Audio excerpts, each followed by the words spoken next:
13 people confirmed dead after falling into a deep well during wedding.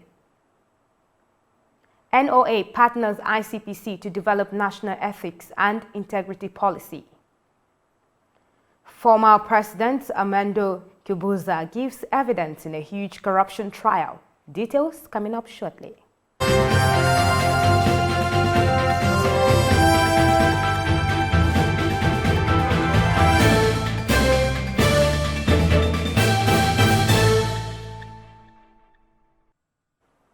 This is TOS Television, your digital first Pan-African news network. I am Rose Aldu and this is TOS News 360. At least 13 people have died after falling into a well during a wedding ceremony in the northern Indian state of Uttar Pradesh. Police said the victims, all women and children, were sitting on a metal slab covering the well when it collapsed under their weight. 2 more people have been injured in the accident, which took place in Kushinagar district. And Human Rights Watch is accused of Vietnamese authorities of harassing and detaining more than 170 activists in the past 2 decades. In a new report, many were barred from leaving their homes by police, and some even saw their door locks superglued shut. The rights group called for an end to the systematic restriction of the activists' freedom of movement. And an Independent Corrupt Practices and Other Related Offences Commission, ICPC, has said a total of 138 government agencies evaluated lacked functional asset verification units. This, according to the Commission, translates to about 45.3% of the 360 ministry and department agencies surveyed by the ICPC in its 2021 Ethics and Integrity Compliance Scorecard. And the federal government and the Academic Staff Union of University on Wednesday traded blame over the 4-week strike which the union began on Monday. The Minister of Education, Adamu, in an interview with State House correspondents after the Federal Executive Council meeting in Abuja, said the demands of the union were being renegotiated. A state high court in Uyo on Wednesday set aside its judgment, which awarded 1.5 billion naira in favor of Akwa Ibom State Governor Udom Emmanuel over a libel suit. Emmanuel had sued Leo Epeyong, a lawyer, for defamation of character over a publication in which he accused the governor of buying judgment from the 2019 National Assembly Election Tribunal. The court in its judgment ordered the defendant to pay 1.5 billion naira to the governor as general damages for libel. This is your digital first Pan-African news network, TOS Television, and you're watching TOS News 360. More national, Africa, business, and sports stories when we return. To stay with us.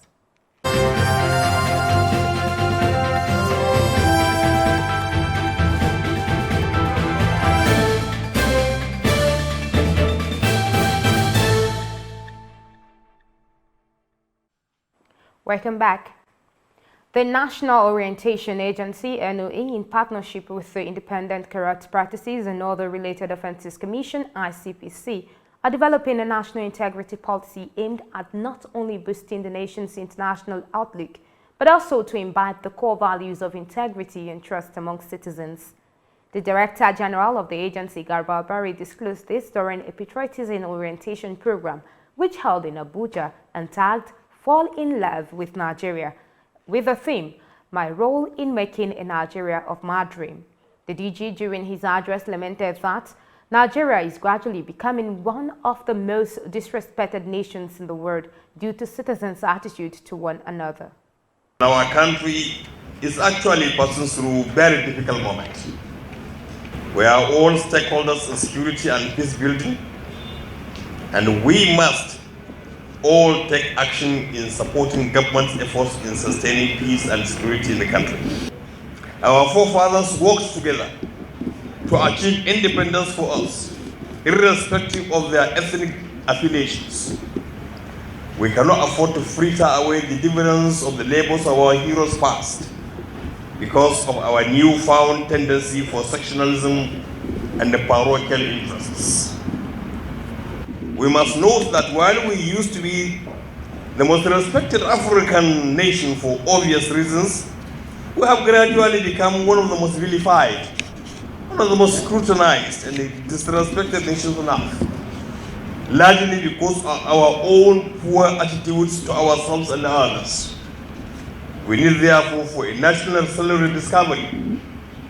The need, therefore, for a national salary discovery is incumbent on us. Any nation that fails to cultivate and bring its youth along in the process of nation building and development does so at its own peril. In realization of this treason, the ICPC introduced a number of platforms aimed at engaging young people effectively in the fight against corruption and the promotion of ethics and integrity. Notable amongst these platforms are the anti-corruption clubs that we have established over the years in secondary schools, the anti-corruption vanguards in tertiary institutions, and the NYC Anti-Corruption Community Development Service that we ingrain amongst core members. Meanwhile, Nigeria's oldest chief imam, Sheikh Adam Tahir, dies at 130, survived by 290 grandchildren. The chief imam of Kafanchan Central Mosque in Kaduna, regarded as the oldest Islamic leader in Nigeria, Sheikh Adam, has died at the age of 130. This was disclosed by the deputy chief imam of Kafanchan, Alhaji Muhammad Kazim, who said the late cleric died on Wednesday evening. Mozambique's former President Armando Guebuza has given evidence in a huge corruption trial in which his son is an accused. Guebuza, who is the first former president to take the witness stand in a court case in the country, defended his government's decision to secretly borrow $2 billion to finance a fishing fleet. And in business, Lebanon's government has granted French company CGM a contract to manage, operate, and maintain the container terminal at Beirut Port for the next decade, according to Public Works and Transport Minister Ali Hamid. Hamid did not give details related to the terms of the contract, but CGM said in a statement they planned to invest $33 million to renovate the terminal, including by purchasing new port equipment and constructing a new storage facility. And finally, before we go in sports, a member of the Atlanta 96 Olympics gold medal winning Dream Team, Kingsley Obiku, has received a kind donation of 2 million naira from Super Eagles captain Ahmed Musa. This comes after Obiku opened up on his financial struggles. Though Musa did not publicly announce the donation or post it on his social media pages, close associates of the former CSKA Moscow forward confirmed the development to newsmen. And that is TOS News 360 on your digital first Pan-African News Network, TOS Television. You can get more from www.tostvnetwork.com, and do follow and like our social media handles on Facebook, Twitter, and Instagram. And remember to subscribe on YouTube. Do stay with us and enjoy more programs on TOS Television Network. I am Rose Audu, and many thanks for watching.